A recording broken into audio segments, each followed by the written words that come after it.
Vamos a conocer la descomposición de un vector. Para esto, vamos a dibujar el primer cuadrante. Y en ese primer cuadrante vamos a trazar un vector. El vector que usted trace, que sea de la medida que usted considere. Recuerde que nuestro vector debe tener un punto de aplicación o un origen, una magnitud, un sentido y también va a tener dirección. La dirección es el ángulo de inclinación a partir de la horizontal positiva y hasta donde está nuestro vector. Ahora, la descomposición de un vector es por medio de sus componentes rectangulares.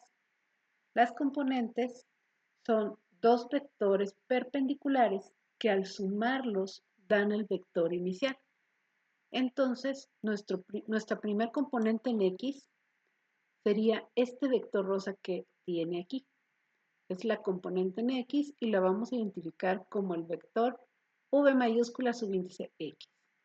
Y la componente en Y es este vector verde que le estoy mostrando en pantalla, componente en Y que se identifica como V mayúscula subíndice Y, componente en X y componente en Y.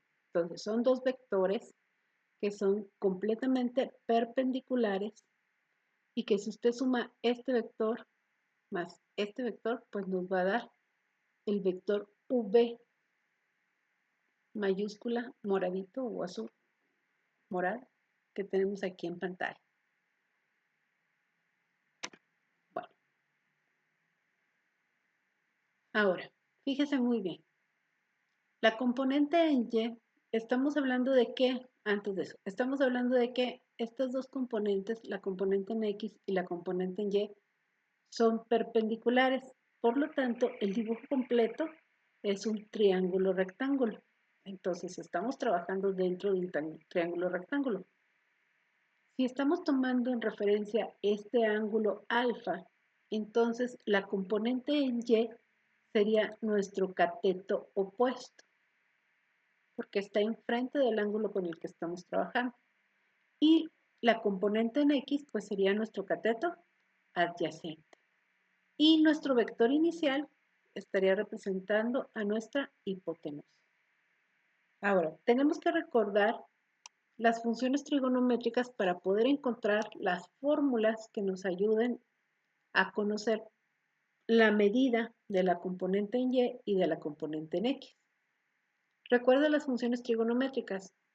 Sería función seno del ángulo es igual a cateto opuesto sobre hipotenusa. Función coseno del ángulo es igual a cateto adyacente sobre la hipotenusa. Función tangente del ángulo es igual a cateto opuesto sobre cateto adyacente. Entonces, yo necesito encontrar la medida del cateto opuesto. ¿Qué datos voy a conocer para la medida del cateto opuesto? Pues voy a conocer el ángulo de inclinación, el ángulo alfa, y voy a conocer la medida de la hipotenusa, o sea, la medida del vector con el que empezamos a trabajar. La función trigonométrica que necesitamos es la función seno del ángulo, porque involucra al cateto opuesto. Seno del ángulo es igual a cateto opuesto sobre hipotenusa. Y como quiero encontrar cuánto es el valor del cateto opuesto, pues tengo que hacer un despeje.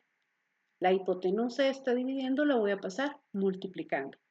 Y va a pasar multiplicando a la función seno del ángulo. Entonces mi fórmula despejada quedaría cateto opuesto es igual a la hipotenusa por el seno del ángulo. Bueno, ya lo tengo despejado, pero ahora lo necesito llevar a los datos que tenemos en física, que son los vectores. Voy a hacer una sustitución. El cateto opuesto, ¿quién es? Ah, pues es el vector en Y, o sea, es la componente en Y, aquí está. Y eso va a ser igual a quién, a la hipotenusa. ¿Y quién es la hipotenusa? Es el vector. Al vector por el seno del ángulo alfa. Entonces, la componente en Y se va a calcular con esta fórmula que tenemos aquí. Vamos ahora con la componente en X.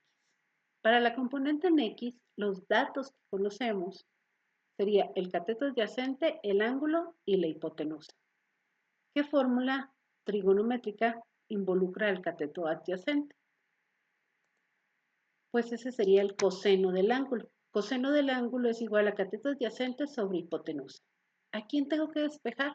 Pues al cateto adyacente, que es la medida que necesito para la componente en X. Entonces, voy a quitar la hipotenusa de aquí abajo. La hipotenusa está dividiendo, ¿cómo la va a pasar? Multiplicando. Entonces, nuestro despeje quedaría cateto adyacente es igual a la hipotenusa por el coseno del ángulo. Ahora vamos a sustituir con respecto a nuestros datos, que son el vector y el vector en X. La sustitución quedaría de la siguiente manera. Vector en X o componente en X es igual al vector inicial por el coseno del ángulo. Estas son las fórmulas. Esta es la fórmula para la componente en X y esta es la fórmula para la componente en Y. Estas dos fórmulas son las que vamos a utilizar para encontrar las componentes de un vector.